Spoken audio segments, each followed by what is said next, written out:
In her first Senate interview, Congresswoman Jasmine Crockett didn't hedge her words, soften her message, or play it safe. She made one thing very clear from the start. I'm not here to play small. Texas can flip. That statement wasn't just a headline-grabbing quote, it was a declaration of intent. A challenge to political assumptions, entrenched power structures, and the long-held belief that Texas is permanently locked into one political identity.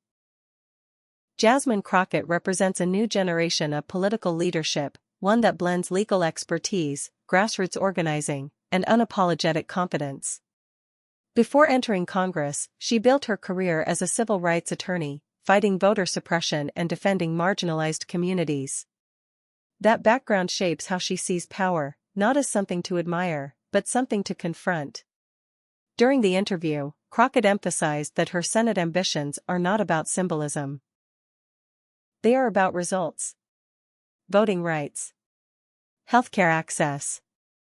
Economic justice. Accountability. She rejected the idea that political progress comes from caution or quiet compromise alone.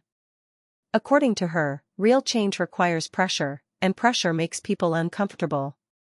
When asked directly whether Texas is truly winnable for Democrats, her answer was blunt. Texas is already changing. The system just hasn't caught up yet.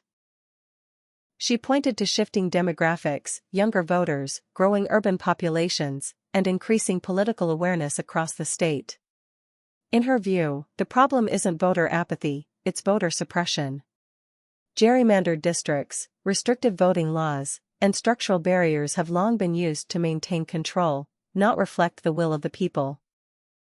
Crockett also criticized national political strategies that treat Texas as a lost cause.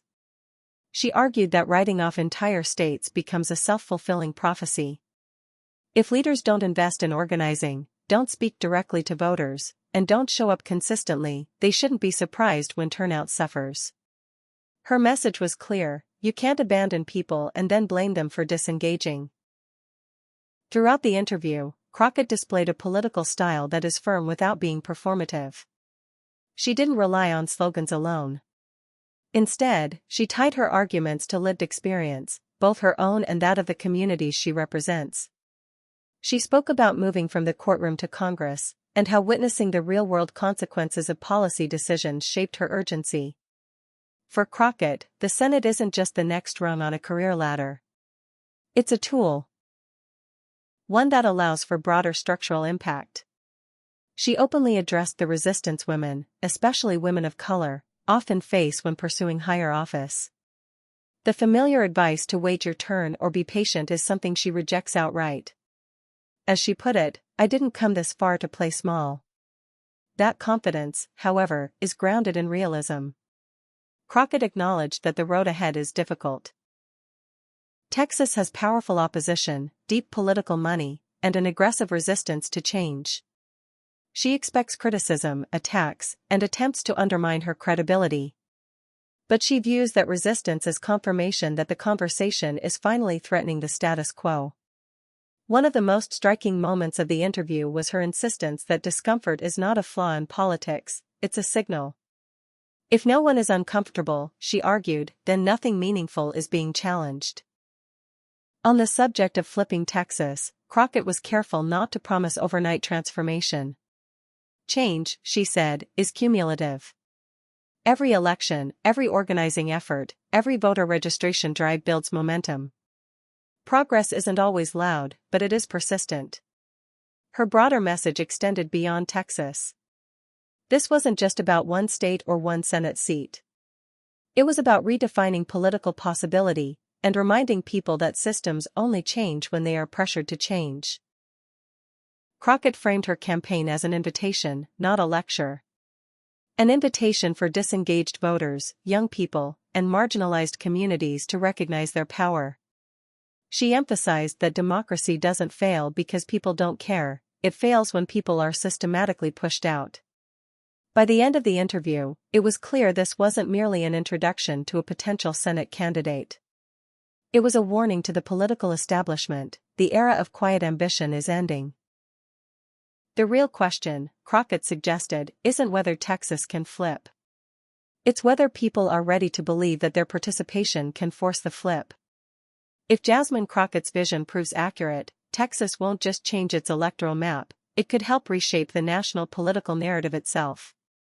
And for a candidate who refuses to play small, that possibility is exactly the point. What makes Jasmine Crockett's message resonate is not just what she says, but how she says it. There is a sense of urgency in her voice that reflects a broader frustration felt by many voters, a feeling that politics has been moving too slowly while real lives are affected every day. Rising costs, healthcare insecurity, and threats to voting access are not abstract policy debates for her, they are lived realities she has encountered both in her legal work and her legislative career. Crockett also made it clear that political courage, in her view, means telling uncomfortable truths, even to allies. She criticized complacency within her own party, arguing that progress cannot depend solely on election cycles or carefully tested messaging.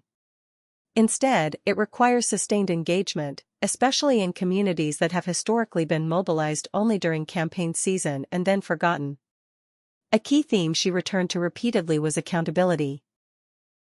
Crockett argued that elected officials must be accountable not only to donors or party leadership, but to the people whose lives are shaped by their decisions. She emphasized transparency, ethical leadership, and the importance of confronting corruption directly rather than treating it as a political inconvenience. The interview also highlighted her belief in coalition building. Crockett stressed that flipping Texas does not hinge on a single demographic group or ideological lane. It requires bringing together urban and rural voters, young activists and seasoned organizers, working-class families and professionals, united not by party labels, but by shared interests and shared struggles. She spoke at length about younger voters, describing them as politically engaged but understandably skeptical. According to Crockett, trust is earned through consistency, not rhetoric.